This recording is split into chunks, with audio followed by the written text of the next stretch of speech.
Hello and welcome to this week's video. I have discovered an incredibly interesting YouTube channel. It's called Pick a Great Snack, and I'm going to do a reaction to one of these videos that I just started watching.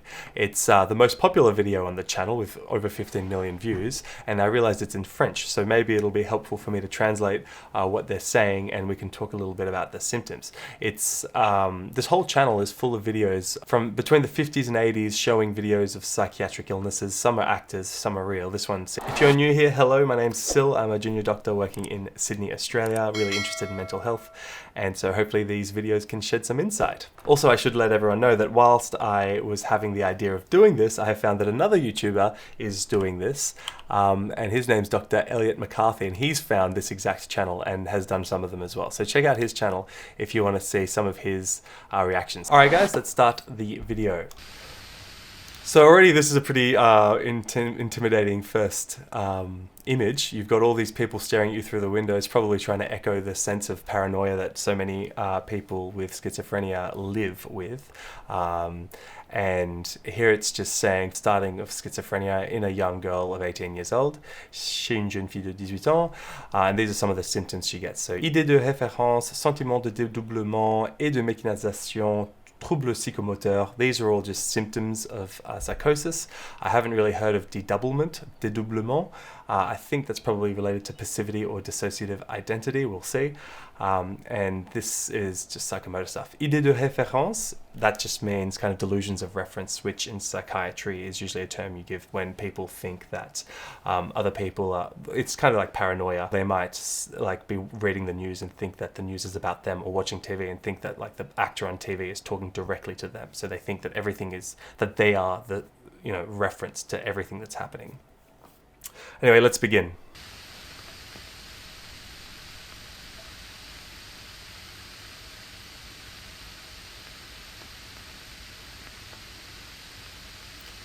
Bit strange to start the interview by telling someone to stand up and walk around. Doesn't really help create some rapport. Pourriez nous expliquer pourquoi vous êtes rentré à l'hôpital? Oui, je suis rentrée à l'hôpital, j'avais pris un rendez-vous parce que j'étais très nerveuse. Au bureau, je ne pouvais plus taper, j'étais très impressionnée par les gens. Et les gens, j'avais l'impression que les gens me suivaient. Partout où j'allais, je voyais quelqu'un derrière moi. Et vraiment, ça me faisait peur. But what she was just saying is she was working, she works in an office, and that she was feeling really scared from everyone. She thought everyone was out to get her, and she was feeling really scared. But another thing I've noticed, and this is like psychiatrists perform mental state examinations, but you can already see what's called her affect, how she looks, and we haven't seen her eyebrows moved once. We haven't seen her close her eyes completely once. She's extremely what's called flat, okay, really restricted. So restricted, there's no facial expression. Et je craignais énormément les gens. I was really scared of people. Oui, pourquoi? How come? Sans raison, comme ça, je craignais les gens, j'en avais peur. No reason in particular, I was just really scared. Vous aviez l'impression qu'ils vous suivaient? Oui, l'impression qu'ils me suivaient. Pas pour des méchancetés, mais je faisais des... Lorsque je déplaçais mon bras, j'avais l'impression que les yeux se détournaient contre moi. I felt like they were following me, not for anything particular, but when I would move my arm, I felt like they were against me. I think that's what she was saying. Quelqu'un m'en voulait. They were out to get me. Quelqu'un de précis? Anyone in particular? Non, tout le monde.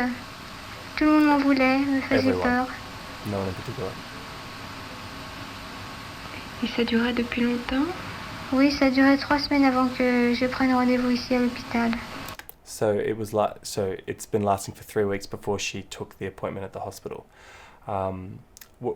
Psychiatrists are always doing risk assessments to, judge essentially if someone is a risk to themselves or others, and that helps guide whether we basically detain someone against their will or not. That's called the Mental Health Act. And if we believe that someone is so dangerous that they're going to harm themselves or others, then we have the right to hold someone against their will. And that's one of the really interesting ethical things in psychiatry, because it's all this stuff about insight and capacity to consent and all these things when you have a mental illness that become kind of blurred. Anyway, I guess the reason I'm saying that is because she chose to come to hospital, so she would be classed as someone who is help seeking, which doesn't mean we wouldn't kind of make her an involuntary patient or not, but it's a factor to consider.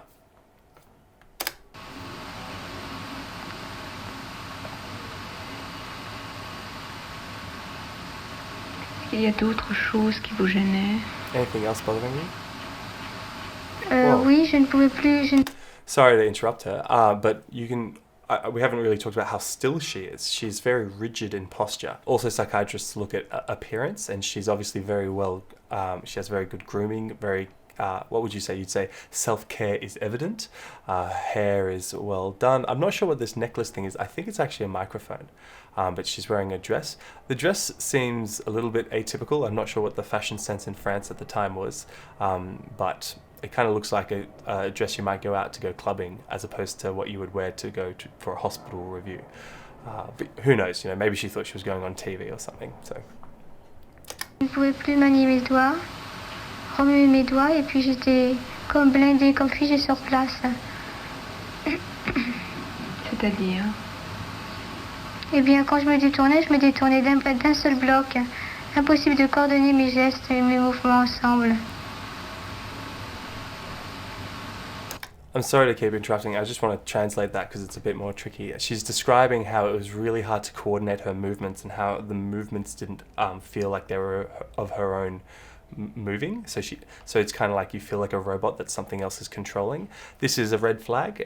It's kind of illusion, delusions of control. So people can have active like auditory hallucinations telling them to hurt themselves. And if you have an active auditory hallucination plus this delusion of control that the voices are controlling you, then you are more likely, well, it's a risk factor for hurting yourself because it's not actually you hurting yourself. This is like a really awful experience. I mean, one can only imagine what it must be like. Sorry. Qu'est-ce que vous appelez vous dédoubler? Vous dédoubler, se sentir deux personnes différentes entre le travail et la maison. Oh, that's interesting. So she's kind of talking about dissociative identities, which is associated with some forms of schizophrenia.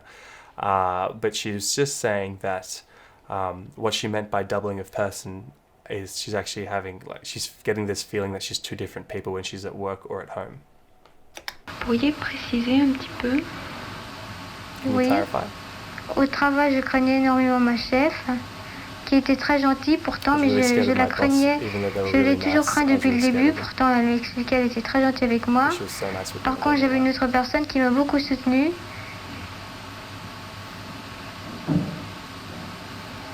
Et j'avais peur. Inconsciemment, j'avais peur. That's likely thought blocking or à tel point que je ne pouvais plus taper à la machine. Look, she doesn't actually look like she's responding to internal stimuli. So her perception, it doesn't look like she's kind of being distracted by unseen stimuli. So I don't know if she's got active auditory hallucinations at the moment or not. I think it's probably she's getting thought blocks. J'étais devenue très automate. She's describing how she felt like a robot and how everything's being moved for her. So this is, look at her walk. It doesn't look like she's got normal tone. It looks very forced.